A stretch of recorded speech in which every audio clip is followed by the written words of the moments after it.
नमस्कार, मैं doctor Divya Singh, assistant professor शिक्षा विभाग, पंडित सुंदरलाल शर्मा मुक्त विश्वविद्यालय, छत्तीसगढ़, बिलासपुर। मेरा विषय है भाषा एवं भाषा शिक्षण और आज का मेरा टॉपिक है भाषा किसे कहते हैं। तो भाषा किसे कहते हैं? भाषा को समझने के लिए हम कुछ मूलभूत तत्वों का समावेश करेंगे जो निम्नलिखित है। भाषा का परिचय, भाषा का उद्देश्य, भाषा की विशेषता, भाषा के प्रकार, भाषा का महत्व, इंसानों की भाषा रचना में भाषा की भूमिका। तो सबसे पहले हम देखेंगे भाषा का परिचय। कहा जाता है कि भाषा का चरित्र उतना ही जटिल है जितना कि हमारे जीवन का चरित्र होता है।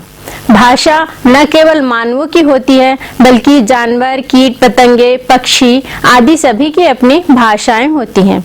आमतौर पर लोग सिर्फ भाषा को बातचीत का साधन मात्र मानते हैं, लेकिन कहा जाए तो हम सोचने, महसूस करने, चीजों से जोड़ने के साधन के रूप में भी भाषा का उपयोग करते हैं। अगर हम छोटे बच्चों के संदर्भ में देखें तो शिशु के व्यक्तित्व एवं उसकी क्षमताओं के विकास को आकार देने में भाषा एक विशेष भूमिका निभाती है। एक सूक्ष्म और मजबूत ताकत की तरह भाषा संसार के हर एक बच्चे के दृष्टिकोण एवं उसकी रुचियां, क्षमताओं, उसके मूल्य एवं मनोवृत्तियों को भी बनाती है। भाषा वह साधन है जिसके द्वारा मनुष्य बोलकर, सुनकर, लिखकर, पढ़कर अपने भावों को व्यक्त करता है और अपने विचारों का आदान प्रदान करता है।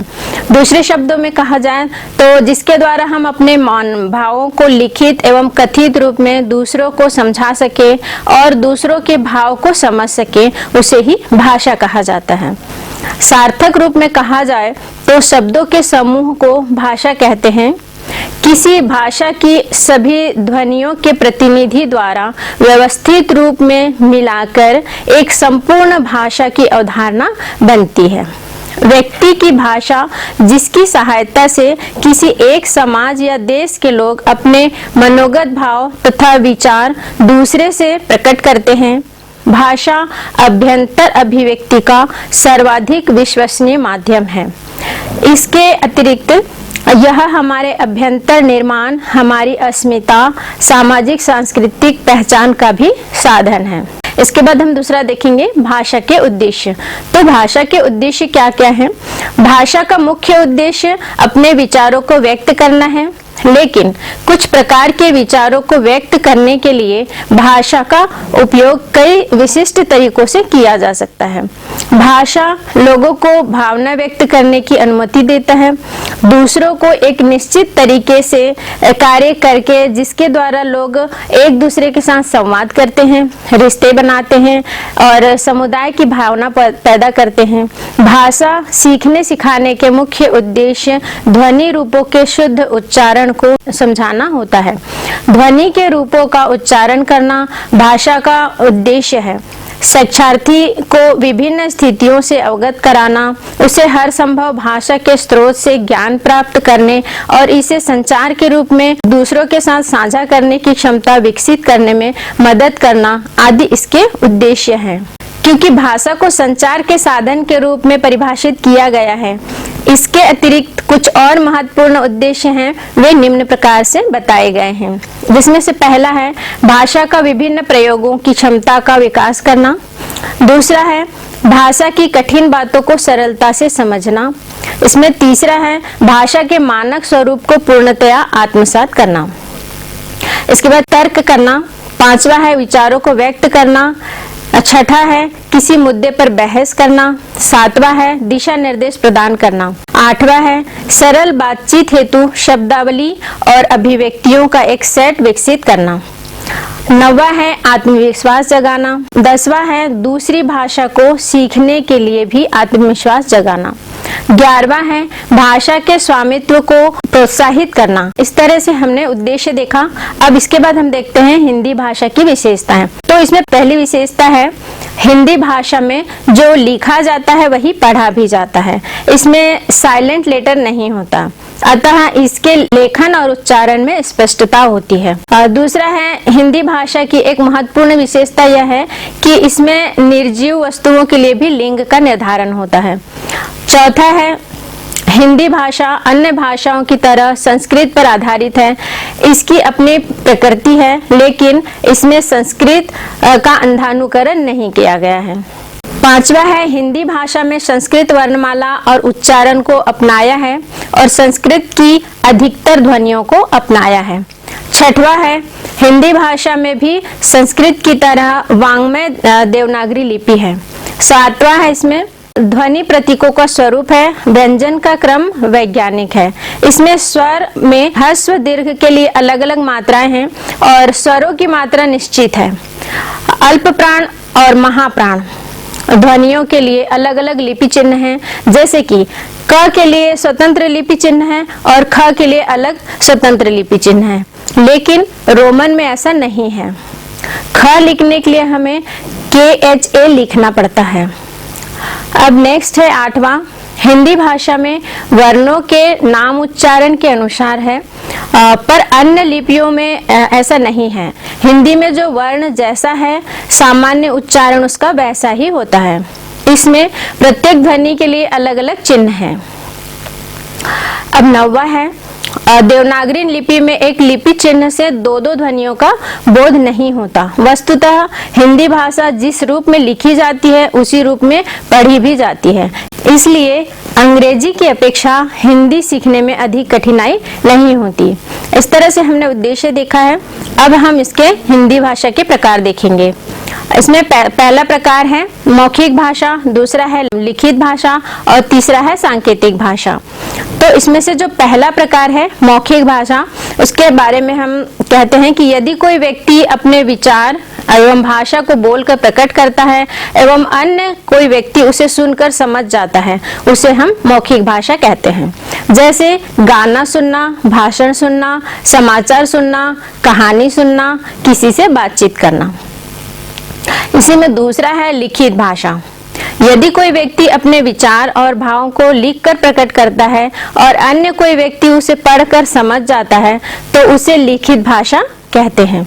जैसे समाचार पत्र पढ़ना, किताबें पढ़ना और साहित्य पढ़ना। अब इसमें तीसरा प्रकार है, एक और प्रकार जो कि महत्वपूर्ण भी है, सांकेतिक भाषा। यदि कोई व्यक्ति अपने विचार भाषा को संकेत के माध्यम से प्रकट करता है और अन्य व्यक्ति उसे देखकर सुनकर समझ लेता है, तो उसे सांकेतिक भाषा कहते हैं।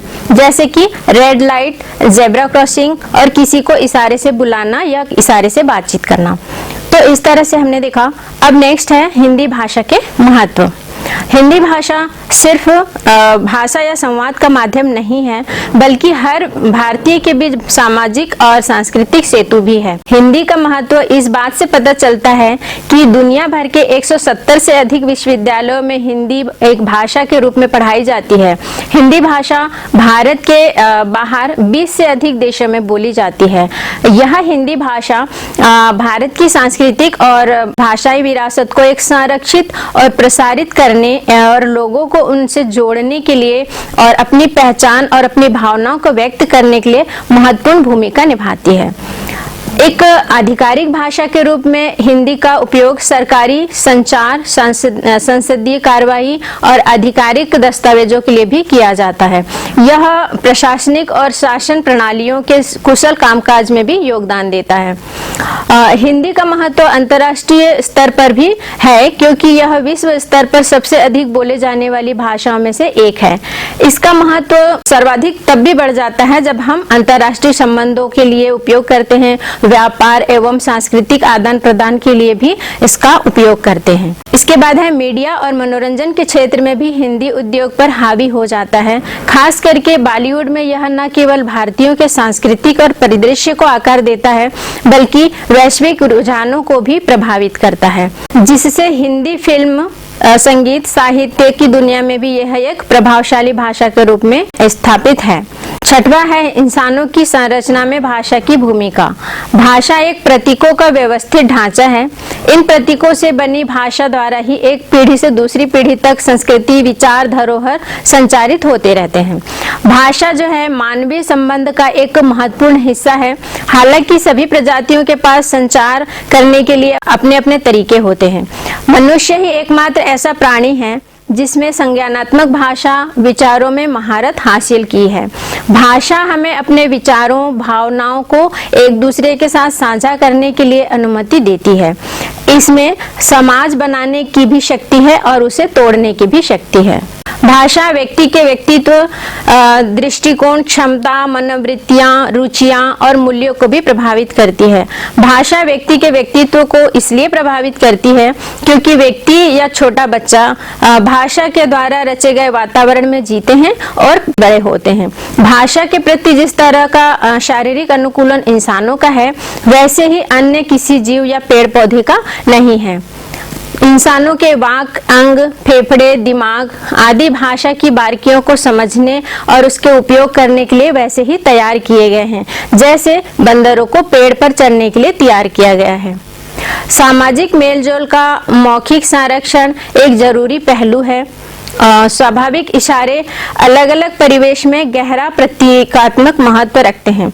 ऐसा माना गया है कि अमौखिक संरक्षण का अध्ययन मनुष्य के व्यवहार को समझकर न सिर्फ अलंकृत करेगा बल्कि सुधारेगा भी। भाषा और काम, किस तरह से भाषा और काम करना दोनों का कोरिलेशन होता है। बच्चों की भाषा का संबंध उन अनुभवों से है जिन्हें वे अपने हाथों और शरीर से स्वयं करते हैं, और उन वस्तुओं से भी है जिनके संपर्क में वे आते हैं। बचपन में शब्द और क्रियाकलाप एक साथ चलते हैं। क्रियाकलाप या अनुभव को बयान करने के लिए शब्दों की जरूरत पड़ती है, क्योंकि कोई भी अनुभव या घटना पूरी होने के बाद भी वह शब्दों के जरिए उपलब्ध हमेशा रहती है। शिक्षकों की यह जिम्मेदारी है कि वह बच्चों के लिए ऐसा वातावरण पैदा करे जिससे बच्चे भाषा को लगातार जीवन में अनुभव करें और चीजों को उससे जोड़ सकें। नेक्स्ट देखते हैं भाषा क्या क्या करती है।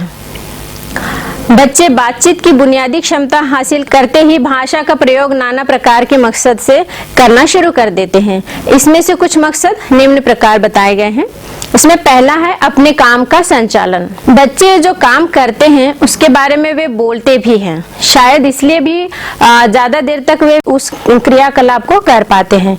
किसी भी गतिविधि में दिलचस्पी बनाए रखने के लिए बच्चों के लिए यह आवश्यक हो जाता है कि वे दिलचस्पी बनाए रखने के लिए भाषा का प्रयोग करें। दूसरा है दूसरों के साथ क्रियाकलाप और ज्ञान का आकर्षण। बच्चे अजीब या आकर्षक चीजों की ओर ज्यादा ध्यान खींचते हैं, इसलिए भाषा का इस्तेमाल भी करते हैं। उन्हें यह उम्मीद रहती है कि जिस चीज से उनका ध्यान खींचा गया है वह उनकी बात सुनने वाले का भी ध्यान खींचेगी। यह उम्मीद मानवीय संबंधों और साथ साथ रहने के आनंद की एक गहरी मान्यता पर टिकी है। इस उम्मीद को पूरा नहीं होता देख भाषा के विकास की बुनियाद को चोट पहुंचती है। नेक्स्ट है खेलना। बच्चों में प्रायः देखा जाता है कि 2 से 2.5 साल के बच्चों के लिए भाषा और शब्द खुशी का एक महत्वपूर्ण साधन बन जाता है। अलग अलग स्वर में दोहराकर नए नए रूपों एवं मौलिक संदर्भों में रखकर बच्चे शब्दों से खेलते हैं और संतुष्ट होते हैं।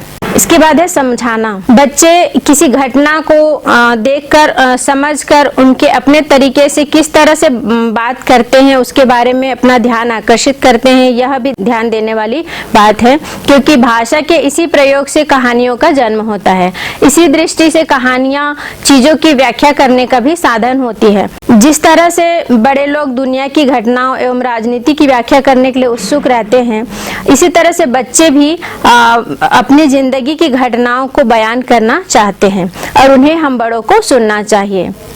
नेक्स्ट है जीवन को बयान करना। किसी घटना को समय बीत जाने पर भी उस भाषा के जरिए जीवंत रख सकते हैं। जो चीज हमारे आसपास हो चुकी है उसे हम शब्दों के जरिए वर्तमान घटना का आभास कर सकते हैं। इसके बाद है जुड़ना। जब हम कोई घटना, कहानी, अनुभव को सुनते हैं तो हम स्वयं ही उसमें उस घटना या चरित्र से जुड़ जाते हैं। बच्चे भी खिलौने की भावना को चरितार्थ करके उनकी भावनाओं की चर्चा करने लगते हैं। दूसरे की भावनाओं को हम भाषा के जरिए अनुभव कर सकते हैं। इसके बाद है पड़ताल और तर्क करना। प्रायः बच्चों के बहुत उलझने होती हैं। बहुत सारे बच्चे तो प्रश्न करने लगते हैं जिनका उत्तर उन बच्चों के द्वारा स्वयं ही ढूंढ लिया जाता है, लेकिन कुछ बच्चे ऐसे होते हैं कि उन्हें उनके उत्तर नहीं मिलते।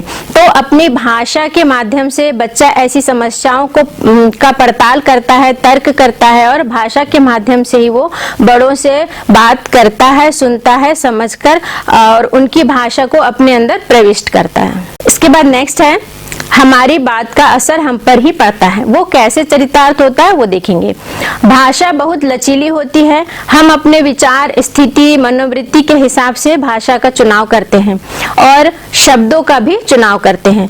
तो भाषा को लचीले ढंग से इस्तेमाल करने की क्षमता काफी हद तक यह तय करती है कि जीवन की विभिन्न स्थितियों का सामना हम किस तरह से करेंगे। हम किसी घटना के प्रत्यक्ष गवाह हो या ना हो, उस घटना को प्रस्तुत करने के लिए इस्तेमाल की गई भाषा हमारी प्रतिक्रिया पर असर डालती है। भाषा उन सब से निपटने में हमारी सहायता करती है। हम चाहे उसमें स्वयं शरीक हो या ना हो, उस पर विचार कर रहे हों, फिर भी भाषा की मदद से हमें दोनों दशाओं में भाषा की मदद मिलती है। इस तरह से भाषा हमारे जीवन में बहुत महत्वपूर्ण भूमिका निभाती है तथा इंसान की संरचना में भी महत्वपूर्ण भूमिका निभाती है। इसके बाद नेक्स्ट हम देखेंगे अगला चैप्टर में।